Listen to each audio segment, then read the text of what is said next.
Hello সবাইকে, প্রাচী পিতুন ওয়ার্ল্ডের নতুন আরেকটি ভিডিওতে সবাইকে স্বাগতম। আশা করছি সবাই ভালো আছেন, আমরাও ভালো আছি।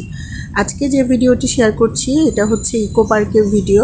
আমরা মাদার ওয়ার্কস মিউজিয়ামের ঠিক অপোজিটে হচ্ছে ইকো পার্ক, কিন্তু রাস্তা পার হতে হয় না, ওদের একটা নিজস্ব ওয়ে আছে, যেটা হচ্ছে মাদার ওয়ার্কস মিউজিয়াম থেকে সরাসরি এই ওয়েতে ইকো পার্কে প্রবেশ করা যায়। দেখুন কি সুন্দর শান্ত পরিবেশ। আসলে উন্নত দেশগুলোতে এরকমই, এখানে এটা হচ্ছে পাথওয়ে, এই ওয়েটা দিয়ে হেঁটে হচ্ছে আপনি সোজা ইকো পার্কে চলে যেতে পারবেন। দেখুন এখানে বিভিন্ন স্ট্রিট, কলকাতার বিখ্যাত ফুডগুলোর হচ্ছে ছবি দেওয়া আছে, সবাইকে জানাচ্ছে ওদের যেগুলো নাম করা ফুড, এগুলো। এই যে আমরা ইকো পার্কের ওখানে চলে এসেছি। দেখুন এত সুন্দর ফুল দিয়ে সাজানো গাছপালা। আসলে ইকো পার্ক যেমন নাম তেমন সার্থকতা। এই যে আমরা সবাই হচ্ছে পুরো পরিবার মিলে গিয়েছিলাম। আমরা খুবই টায়ার্ড ছিলাম, যদিও আজ সারাদিনের ট্যুর ছিল। সকাল থেকে মাদার ওয়ার্কস মিউজিয়াম, দেন হচ্ছে ইকো পার্ক, আর প্রচণ্ড পরিমাণ গরম ছিল। ইকো পার্কের পরিবেশটা খুবই সুন্দর।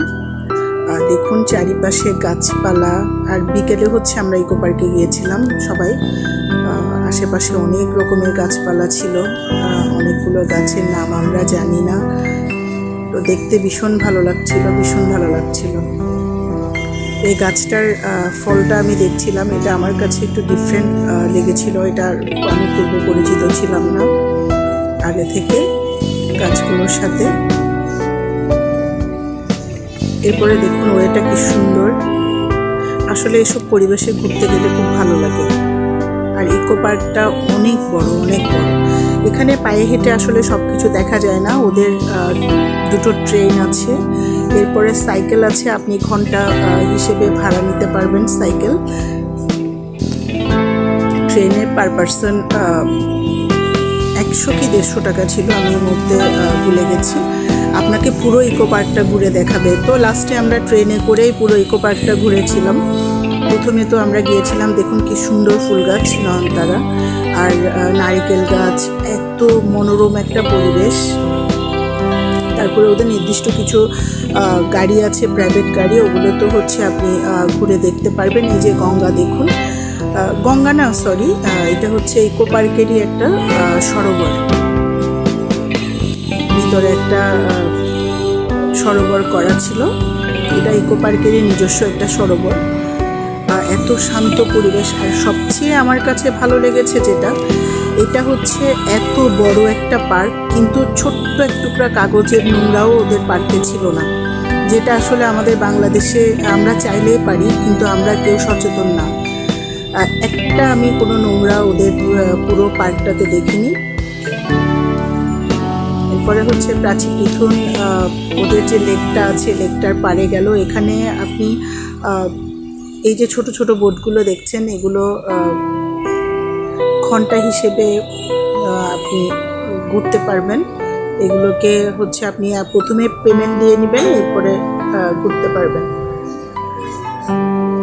ছোট ছোট বোটগুলো ছিল, এগুলো পায়ে প্যাডেল দিয়ে চালানো হয়। সবাই সরোবরটাতে ঘুরে ঘুরে দেখে, আর খুবই সুন্দর, খুবই সুন্দর। খুব ভালো লাগছিল দেখতে আশেপাশে। আর প্রচুর মানুষজন ছিল, যেহেতু বিকেল। আর এই বোটটাতে হচ্ছে সামনে যে বড় বোটটা দেখা যাচ্ছে, এই বোটটা টিকিট করে আপনি পুরো ইকো পার্কটা লেক দিয়ে হচ্ছে দেখতে পারবেন। এখানে অনেকগুলো ওয়ে আছে। আসলে ওরা পর্যটকদের আকর্ষণ করার যা যা দরকার সব কিছু ওরা করে রেখেছে। দেখুন অপোজিট সাইডে হচ্ছে সায়েন্স সিটি না দেখা যাচ্ছিল। এটা নিউ টাউনে পড়েছে, কলকাতা নিউ টাউনে। এই যে পিথুন,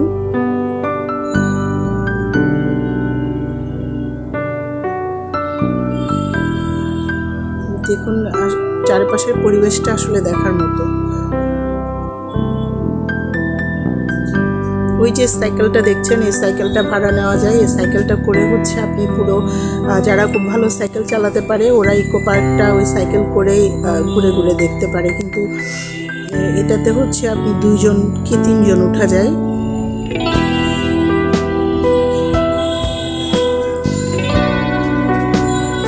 আমার এই ভিডিওটা কেমন লেগেছে একটু জানাবেন। ইকো পার্কের পুরো পার্কের যে ভিডিওটা এটা আমি পরে আপনাদের সাথে শেয়ার করব। সবাই ভালো থাকবেন, সুস্থ থাকবেন, প্রাচী পিতুন ওয়ার্ল্ডের সাথে থাকবেন। বাই বাই সবাইকে। সুন্দর একটা কমেন্ট করবেন ভিডিওটি দেখে। আশা করছি আপনাদের সবার এই ভিডিওটি ভালো লাগবে। আমার বাচ্চারা খুব এনজয় করেছে, সবচেয়ে বড় কথা। বাই বাই সবাইকে।